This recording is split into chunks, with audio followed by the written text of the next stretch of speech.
Hello there, ladies and gentlemen. My name is Simon, and it's that time of the week again. We are back with another Bad Batch reaction, and I enjoyed last week's episode. Again, a few complaints here or there about it being filler, but I don't think you're not going to please anyone in an 18-episode season if they don't like filler. You know, it's part and parcel of TV. Always has been, always will be. Otherwise, you know, what we get is the 6-episode Kenobi type stories, which really could do with being longer and a little bit more dragged out, or condensed into a movie. That's the differences. You know, you can't.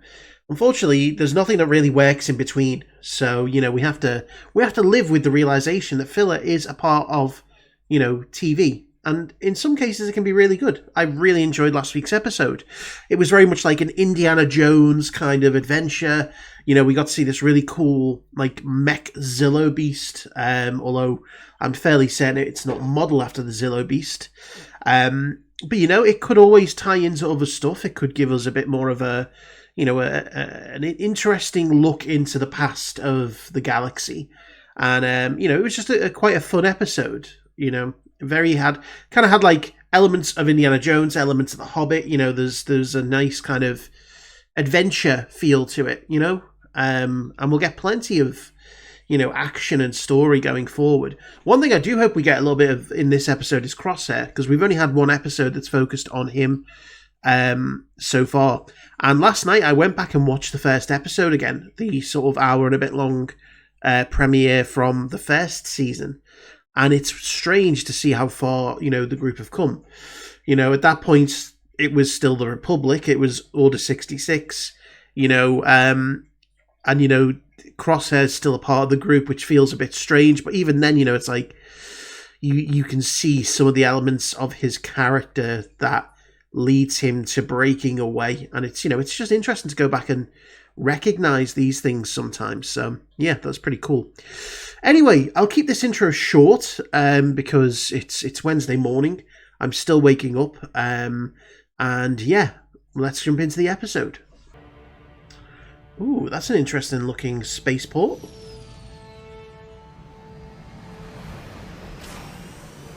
Reminds me a bit of Marauders. I've been playing Marauders recently, if anyone's aware of that game.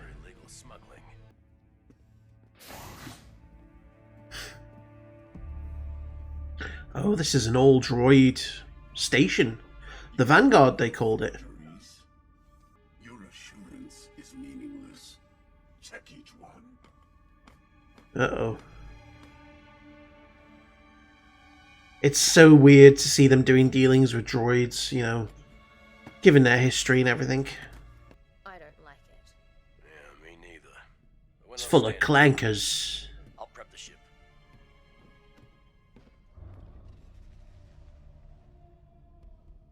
Oh. Was that a scream? Are they torturing someone? Not someone, an animal. Oh, it's... Oh, what's his name? Humanoid, do not interfere with Vanguard access. It's going to be the Wookiee kid from the Clone Wars. There he is. Not that way. He needs his stuff. Back to the ship. Uh-oh. Oh, you see, he's not going to like clones. He's a friend. The cause of that blaster fire is either Echo or Omega. Most likely Omega. Hunter. He's not wrong. Now. For the right price, I can do whatever I want. Yep, it is. He's a Jedi. There he is. I mean, sure. Maybe keep the lightsaber activated, though. You know?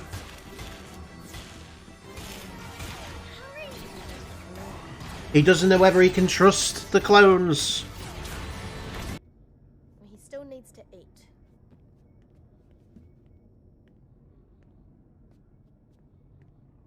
I'm trying to remember his name.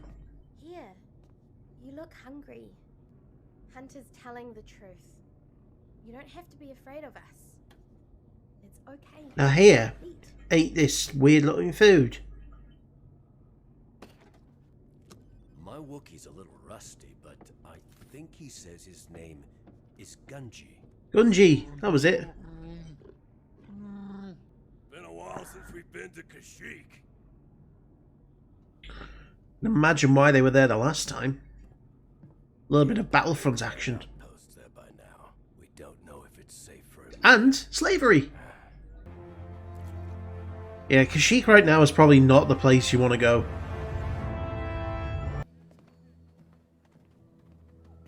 He's going to be sad when they see what the Empire is doing to his home planets.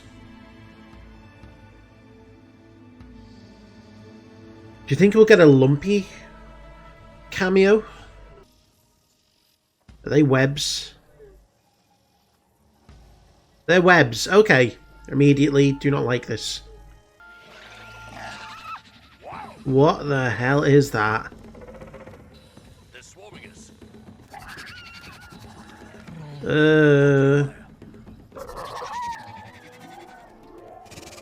I don't trust him, Ben. Ben the whole damn planet. You know what? The Empire's got the right idea. The Empire isn't interested in their resources or slavery. They just wanted to get rid of the things. The Empire destroyed our home too. Only maybe a year before, We'll find they were fighting to defend against people who want to do the same thing. Trandoshans. And they have a Oh, How did they get not the Empire. Imperial tanks? Not Imperial. Separatist.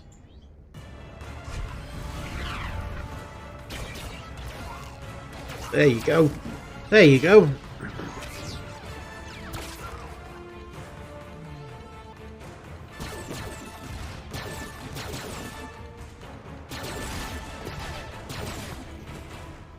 Yeah, let's face it, those guys never really stood a chance.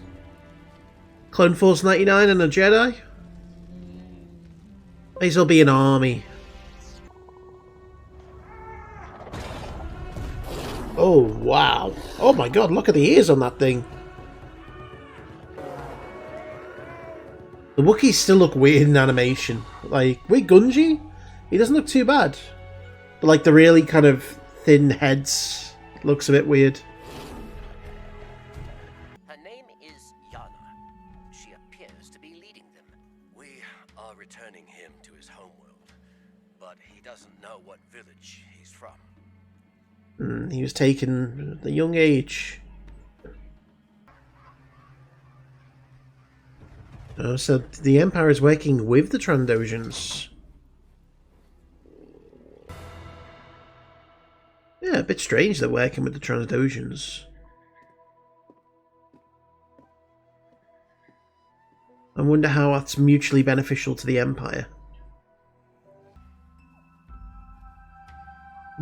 I wonder if he is force sensitive. But just not, you know, fully fledged force user. What are they doing? They're asking the trees for help. It's Fangorn Forest. They believe this planet belongs. We're continuing the Lord of the Rings connections. We'll take... The trees have a plan. All right. Whatever they say. I trust Treebeard.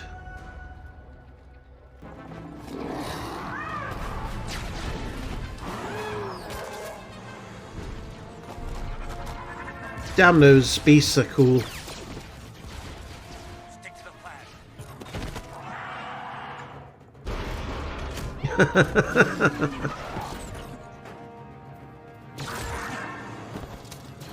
Oh no.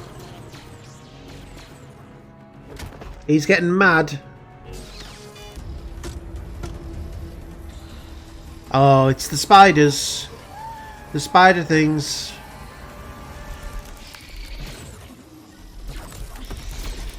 Oh my god, look at the way they skip. Oh no, that is nightmare fuel.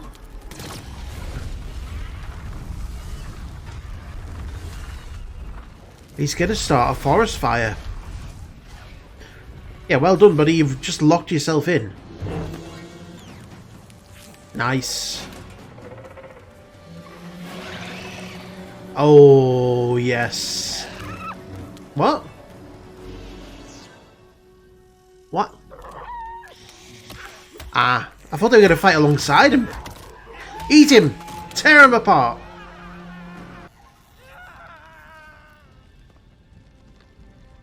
Yeah, we've got a forest fire in our hands. Gather all the Wookiees.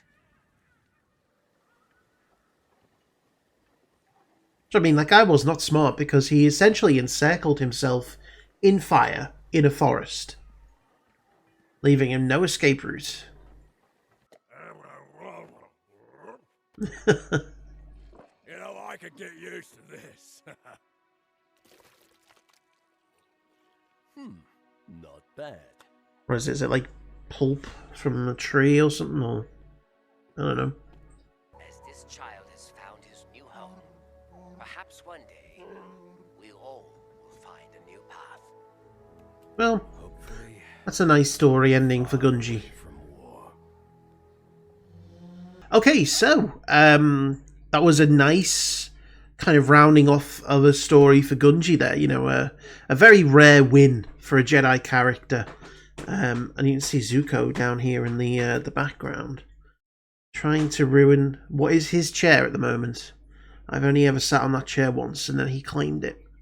But yes, you know, obviously in this world, the Jedi don't tend to get very many happy endings. But Gunji seems to have found his way back home, and Zuko is again just deciding to interrupt me.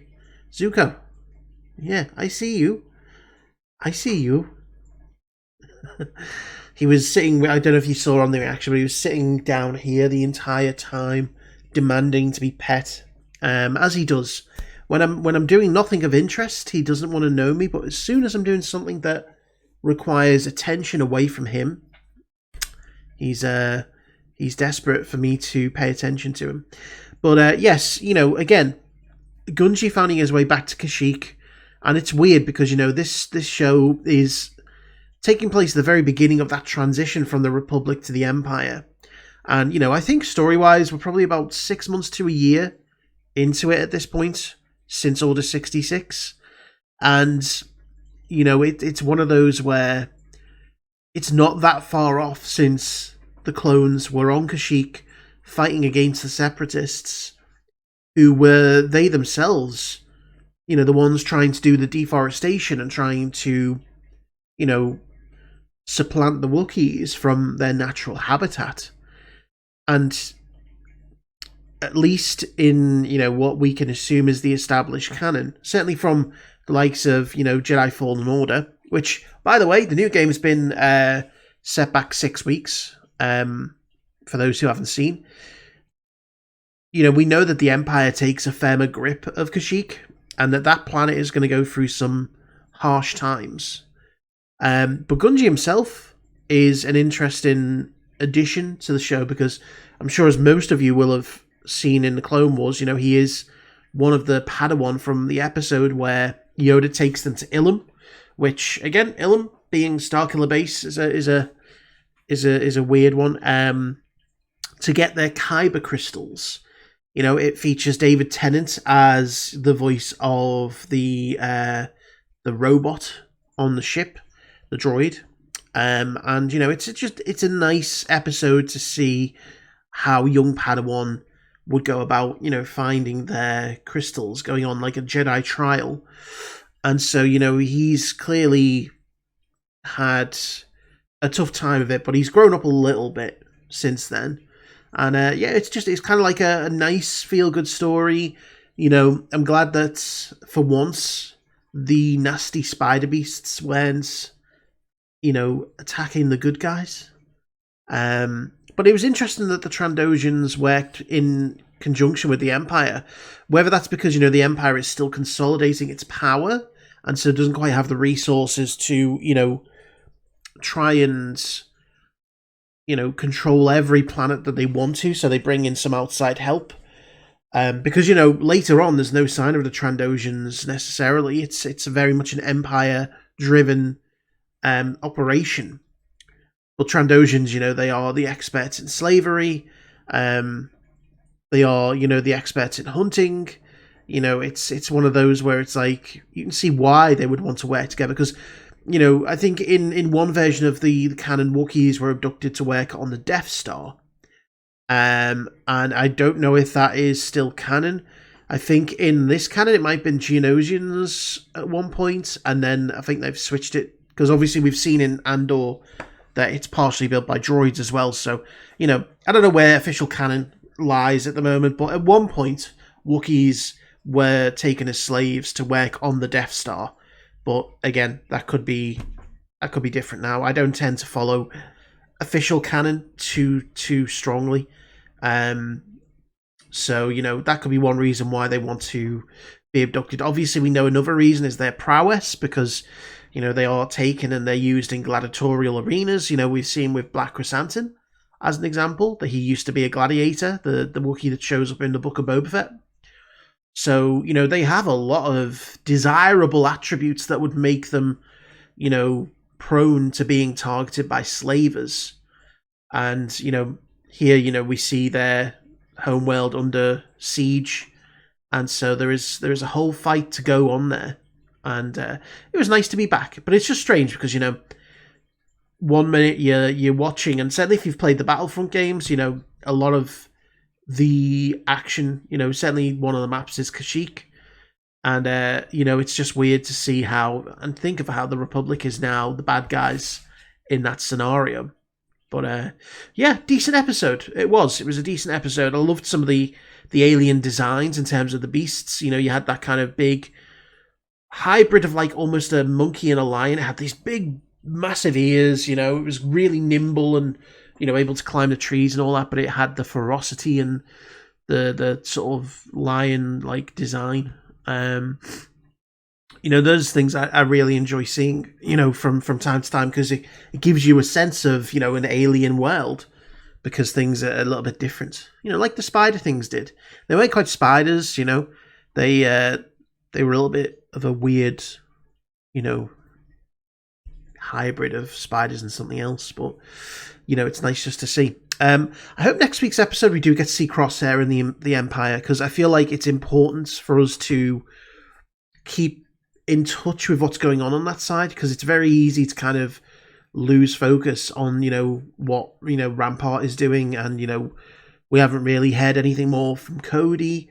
We don't even know what's going on with Crosshair in terms of, you know, his thoughts in the immediate aftermath of that. So it would be nice if next episode we could get even just a check-in on what's going on there, you know. But anyway, thank you all for watching. I hope you enjoyed it. And from me and Zuko, we will see you for the next one.